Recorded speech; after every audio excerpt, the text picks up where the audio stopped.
जय गुरु जी। संगत जी, एक बहुत ही प्यारी और सच्ची घटना जिसे हमें इतना कुछ सीखने को मिलता है। कई बार ऐसा होता है ना कि हमारी गुरु के प्रति श्रद्धा कम होने लग जाती है, हमारा नित्यनेम छूटने लग जाता है। तो इसका क्या कारण होता है, इस कथा से हमें पता चलता है। एक सच्चे भक्त की ऐसी कथा संगत जी की सुन के रोना आ जाता है। आपने सुना होगा, भगवान गुरु नानक जी के 9वें अवतार तेग बहादुर जी एक बार हरिद्वार गए। वहां जाके उन्होंने कथा करी और जैसे ही गंगा के किनारे सारी संगत का जैसे सैलाब उमड़ पड़ा उनके वचन सुनने के लिए। तो संगत जी, हरिद्वार में उस वक्त एक भक्त मलुकदास जी हुआ करते, जिनकी इतनी ऊंची अवस्था थी कि हर वक्त भगवान का सिमरन वो करते रहते थे। बड़ी ही कमाई वाले थे, ज्यादा बाहर निकलते नहीं थे, किसी से बात करते नहीं थे, पूरे दिन अपनी भक्ति में ही लीन रहा करते। ठाकुर जी की सेवा किया करते, उन्हें स्नान कराया करते, उन्हें भोग लगाया करते। उन्होंने जब गुरु तेग बहादुर जी के बारे में सुना तो उनका मन भी मिलने के लिए किया। तो वैसे ज्ञानी थे कि गुरुओं के पास खाली हाथ नहीं जाते हैं, तो उन्होंने अच्छे अच्छे वस्त्र निकाले, फ्रूट का एक टोकरा बनवाया और जैसे ही उनसे मिलने के लिए निकलने लग गए तो संगत जी कोई उनसे मिलने आ गया।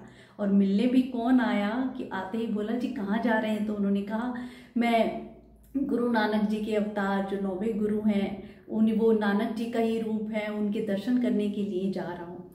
तो कहते हैं, क्या जरूरत है उनके दर्शन करने की? गुरु नानक जी की बात अलग थी, वो तो बड़ी सादगी से जीवन जिया करते थे, ये तो बड़े ठाट वाट से रहते हैं। और संगत जी, निंदक उसने तेग बहादुर जी की निंदा करनी शुरू कर दी। अब जो ये भक्त थे, इनके मन में भी शंका उत्पन्न हो गई और ये श्री तेग बहादुर जी से मिलने नहीं गए, रुक गए। मन में शंका हो गई, किसी ने निंदा कर दी। निंदक कहते हैं ना संगत जी, किसी की निंदा सुनना भी हमारी भक्ति में ऐसी रुकावट बन जाता है कि हमें आगे नहीं बढ़ने देता। और यही हुआ, वो नहीं गए। अगले दिन जब वो ठाकुर जी को भोग लगाने लग गए, पहले वो उन्होंने स्नान कराया और जैसे ही ठाकुर जी के सामने भोजन रखा कि आओ ठाकुर जी भोजन करो। संगत जी, ऐसे ही भक्त नामदेव जी भी जब भोग लगाया करते पत्थर को ही कि आओ दूध पियो, आओ दूध पियो, तो ठाकुर जी भी मजबूर हो गए आने के लिए और कहते हैं, भक्त नामदेव, तुम्हें क्या लगता है कि एक पत्थर की मूर्ति दूध पिएगी?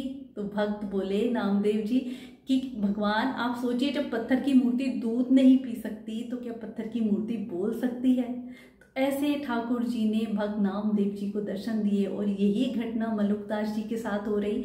जब उन्होंने भोजन की थाली रखी और कह रहे हैं कि ठाकुर जी भोग लगाओ, तो एक ऐसी आवाज आई पीछे से कि भक्त मलुकदास, इतने ज्ञानी और इतने ज़्यादा भक्त होने के बाद भी तुमने इतनी बड़ी गलती कर दी। रोज मेरे को कहते हो कि आओ भोग लगाओ, दर्शन दो, और आज मैं जब आया हूँ शरीर रूप में तो मेरे से मिलने नहीं आ रहे हैं। संगत जी, भक्त मलुकदास कुछ भी उन्होंने भगवान से कभी नहीं मांगा। हमेशा जब भी प्रार्थना करते थे, पूरी जिंदगी उनकी बीत गई उस अवस्था में थे कि कहते थे कि ठाकुर जी अपने दर्शन कराओ। तो उन्हें ये आवाज़ आई, वो हैरान रह गए, पीछे देखा कोई भी नहीं। तो उन्हें लगा कि कल मैं श्री तेग बहादुर जी से मिलने जा रहा था, उनसे मिलने नहीं कहा, कहीं ये बात उसी से तो रिलेटेड नहीं है। उनके मन में ये भाव आया और संगत जी उन्होंने कह दिया कि गुरु नानक जी, तेग बहादुर जी, अगर आप अंतर्यामी हैं, आप जानते हैं मैं एक निंदक के कहने से रुका हुआ हूँ, आप अंतर्यामी जानते हुए सब, तो आप मुझे खुद अपने सेवादारों के हाथों से बुलवाएंगे, बुलावा भेजेंगे, तब मैं आपसे मिलने आऊँगा। संगत जी, और आप देखिए एक भक्त की सच्ची पुकार, क्योंकि उनकी अवस्था इतनी ऊंची थी भक्ति की कि एक निंदक भी अगर गुरु की निंदा करके चले गए तब भी भगवान उन्हें माफ कर देते हैं। और यही होता है संगत जी, वहाँ तेग बहादुर जी, श्री तेग बहादुर जी पूरी संगत के साथ घिरे हुए हैं और उन्होंने सेवादारों को बुलाया और कहा, यहाँ पे एक साधु हैं, बहुत कमाई वाले हैं, जाओ पालकी लेके जाओ और उन्हें पालकी में बिठा के मेरे पास लेके आओ। तो संगत जी, आप देखें कैसे भक्ति, कैसे भगवान अंतर्यामी होते हैं, अपने भक्त की पुकार सुन ही लेते हैं। चाहे वो कितनी गलती भी कर दें तो क्षमावान प्रभु हमें क्षमा कर देते हैं। पर क्या संगत जी, हमारी ऐसी अवस्था होती है जैसे मलुकदास जी की थी? देखिए, निंदा सुनने के बाद भी गुरु उन्हें खुद बुला रहे हैं। और संगत जी, ऐसे ही होता है, जैसे ही पालकी लेके सेवादार भक्त मलुकदास जी के द्वार पे पहुंचते हैं, वो देख के हैरान रह जाते हैं, उनकी आंखों से आंसू आने लग जाते हैं कि मेरे प्रभु कैसे सब कुछ जानते हैं, जो ठाकुर जी ही तेग बहादुर जी के रूप में आए हुए हैं, गुरु नानक जी का अवतार संगत जी, वो इतने खुश होते हैं और कहते हैं नहीं नहीं मैं ऐसे ही पैदल ही जाऊंगा।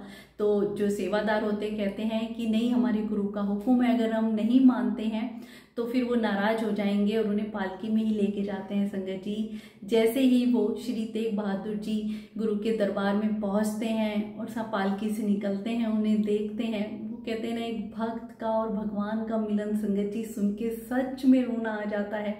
वो इतने भाव से उनके चरणों में गिर जाते हैं संगत जी, और आंसू ही आंसू बहने लग जाते हैं, अपने आंसुओं से ही उनके चरण धो देते हैं, वो उन्हें उठाते हैं, कहते हैं कि तेरी भक्ति की अवस्था इतनी ऊंची है, बस एक काम जरूर करना संगत जी, आप ये बात खुद नोटिस ध्यान से सुने कि श्री तेग बहादुर जी गुरु जी ने क्या कहा। उन्हें यही कहा कि जाओ, तुम्हें सब रस दिया, सब रस मतलब जितनी भी कितने सालों से हजारों से ऋषि मुनि जो तपस्या कर रहे हैं वो अवस्था एक पल में गुरु ने उन्हें दे दी, और कहते हैं सत्संग करो और करवाओ। हाँ, एक बात हमेशा याद रखना, हमेशा निंदक की संगत से बचना। तो संगत जी, इन लाइनों में हमें गुरु जी ने क्या सिखा दिया कि हमेशा हमें निंदा से बचना चाहिए। आप देखिए ना, कितनी ऊंची अवस्था वाले, प्रेम वाले और भक्ति वाले मनुष्य के मन में भी आ जाती है शंका जब कोई निंदा करने लग जाता है। और हम कहाँ गलती करते हैं संगत जी, कई बार होता है ना, हमारा गुरु के प्रति हमारी श्रद्धा नहीं बनती, हमारा विश्वास नहीं बनता, हमारी भक्ति छूटने लग जाती है। तो आप अपने जीवन में ये बात अपना लें कि कहीं ना कहीं गलती हो रही है, या तो हम किसी की निंदा कर रहे हैं या निंदा सुन रहे हैं। निंदा किसी की भी भली नहीं है संगत जी, जिससे हम अपने जितने भी पाप कर्म हैं उनको बढ़ा लेते हैं और भगवान से हमें दूरी हो जाती है। गुरु जी से दूरी का मतलब ही निंदा है संगत जी।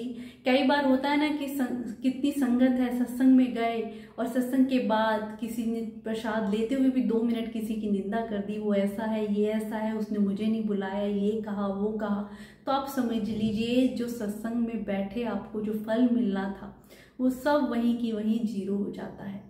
तो कभी भी किसी निंदक की बातों में, कहते हैं ना सत्संग, सत्संग क्या है, संग गुरुवाणी सुनना, गुरु जी का सत्संग सुनना संगत जी, गुरु जी की, महाराज की, भगवान की, हमारे गुरुओं की लीलाएं सुनना, और ये ऐसी सच्ची घटना भक्तों की सुनना, ये सत्संग है।